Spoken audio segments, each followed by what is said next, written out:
Hello there, and welcome back to another episode of Marketing Made Easy for HR Consultants. This week, you'll be discovering all about my favorite lead gen strategies and how you can implement them into your business to get more leads, clients, sales, and profits. But first, I just wanted to give you a quick update on where I am in the world and what I'm up to.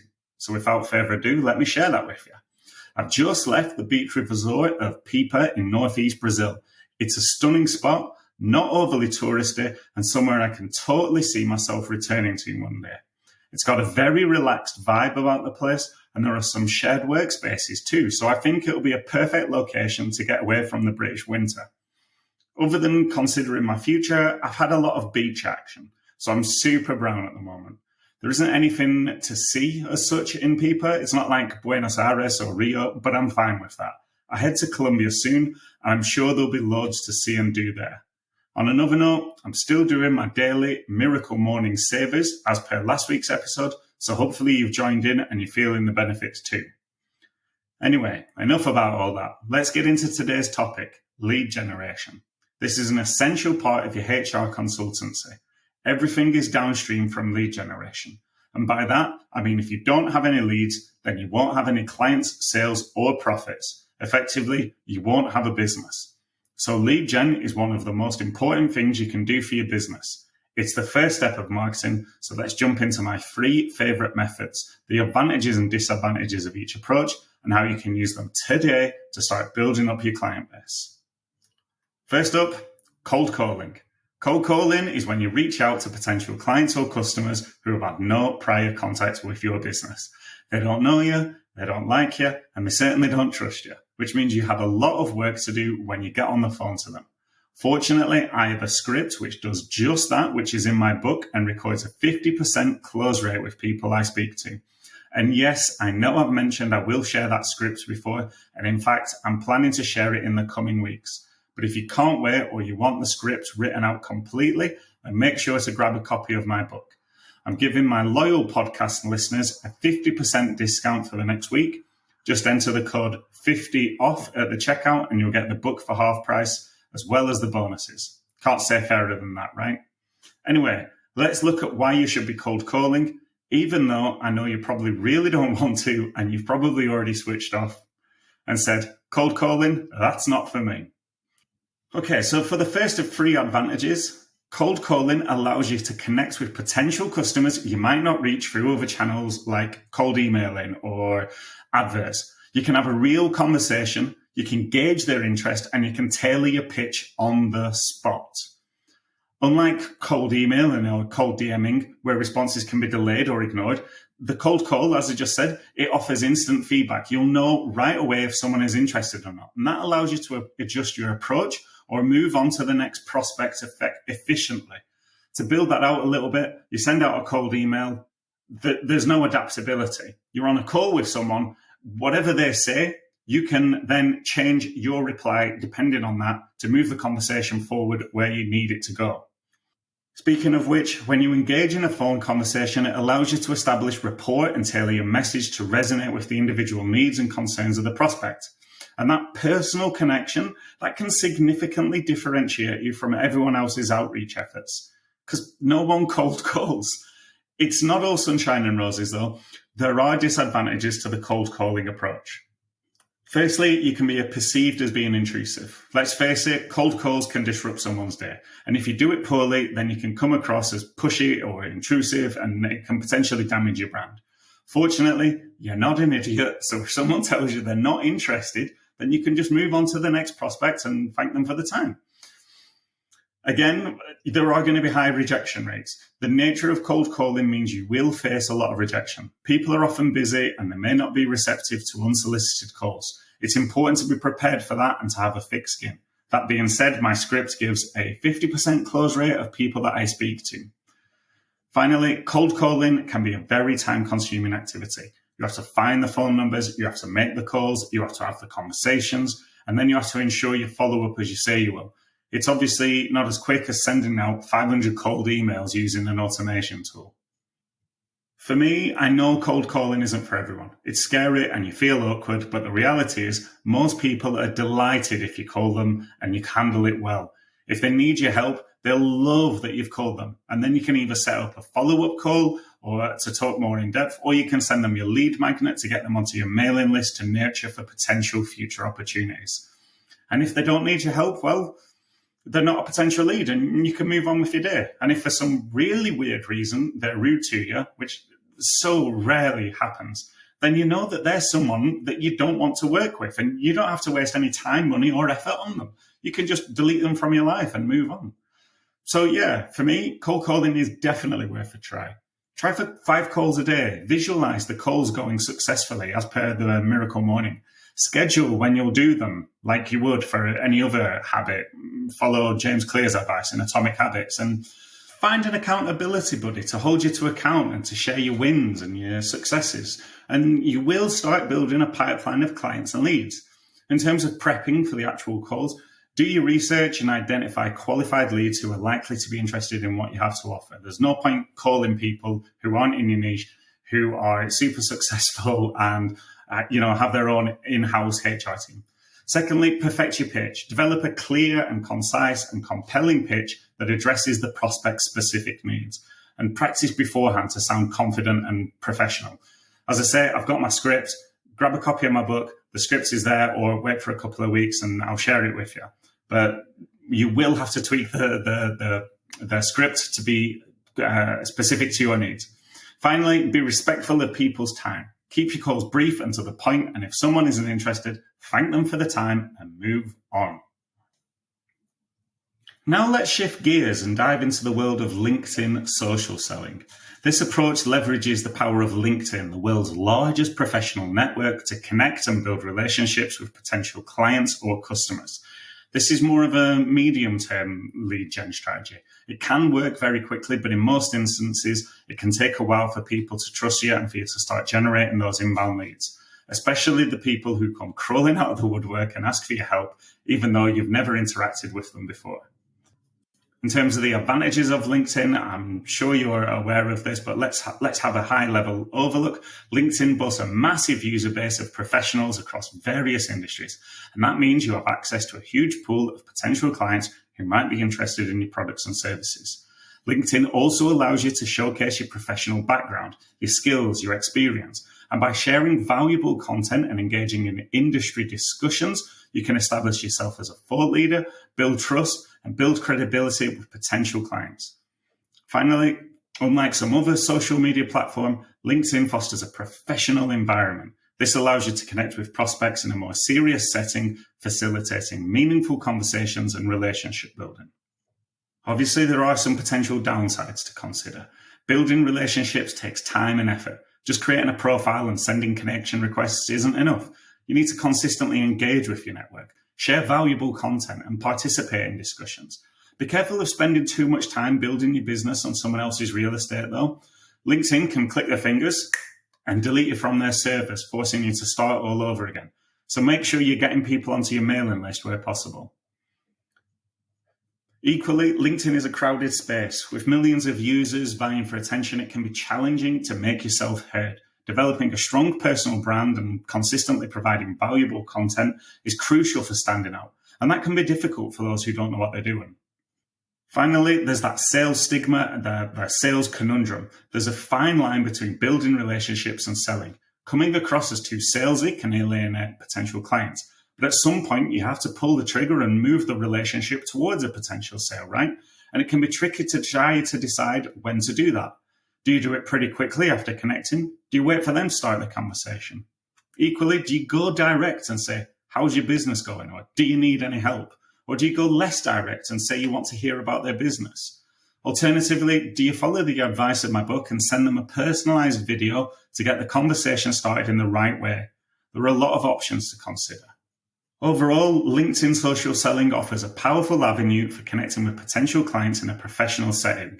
By leveraging the platform's features, you can build relationships, establish credibility, and ultimately drive sales. However, it's important to be aware of the time commitment required and the need to balance sales and leads too.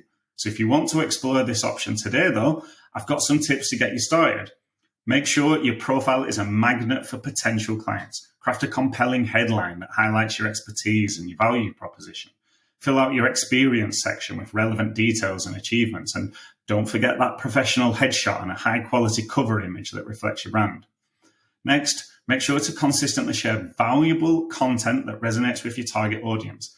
This could be industry insights, this could be informative articles, it could even be original video content. Engaging with current events or industry trends can also spark interesting conversations. Ultimately, always be thinking about what your target audience want to hear and want to see. Make sure to join the conversation. Don't just broadcast. Participate in relevant LinkedIn groups and discussions. Share your thoughts, answer questions, and offer helpful insights. This is a great way to establish yourself as a thought leader and connect with potential clients. Equally, leverage video. Instead of just posting comments, if you've got time, record yourself a little video, post it as that comment. That really builds a connection. Speaking of connections, connect strategically. Focus on building genuine kind of connections with potential clients, not just adding random connections. It's all well and good having 2,000, 3,000 followers, but if they're not in your target audience, then it's pointless. If you want to, you can personalize your connection requests and highlight something you have in common. That's a judgment call. I don't bother. I just hit connect, I hit follow, I ring the bell. Whenever they post, I'll be notified of it. I can then start to nurture them without being a connection of theirs necessarily. If you want to get involved in LinkedIn, then make sure to schedule some time in your diary for this activity and keep going even when you don't see any results. For me, I would say commit to half an hour a day on the platform. Enter DMs when relevant. And remember, although you want to sell in a nice way, your ultimate goal on the platform is to make sales and get leads, right? So make sure that's at the back of your mind every time you're thinking of doing something there. The final lead gen strategy I want to talk to you about today is the lead gen method I'm using right now, podcasting. How meta, right? There are loads of advantages and disadvantages to this lead gen method, and I'll explore this more in depth in the coming weeks with an episode dedicated to podcasting and perhaps an episode where I review my first 20 episodes or something. But for now, let's look at this method at a high level and why you should consider it for one of your lead gen methods. Firstly, it is a credibility catalyst. Regularly delivering informative and engaging content can establish you as an authority in your field. Listeners come to trust your expertise and insights, positioning you as a thought leader. How many of you have listened to a podcast before and then gone on to buy something from the presenter or the company involved? I'm betting there are a fair few of you. I know I have. Podcasting also allows you to have a targeted reach. Unlike traditional radio, podcasts allow you to niche down and identify who your audience is. By focusing on HR for your specific target market, you can attract a highly engaged audience who are genuinely interested in what you have to say. Finally, podcasts aren't confined to the audio realm. The content you create can be repurposed into various formats, maximizing your reach and your value. Think about blogs, LinkedIn posts, ebooks, etc., etc. I share my podcasts as LinkedIn articles, and you can too. There are obviously some potential downsides to consider. Podcasts require consistent content creation. You'll need to brainstorm ideas, script episodes, record audio, and edit it all together. Maintaining a regular release schedule takes dedication, and the worst thing you can do is to start a podcast and then abandon it after a few weeks. Speaking of which, producing high-quality episodes can be very time-consuming. Take it from me.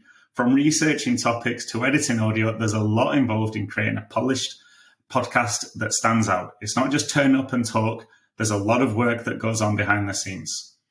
The final thing to consider is the podcast landscape is growing increasingly competitive. Finding your niche and differentiating yourself from the existing content out there is crucial for attracting and retaining listeners.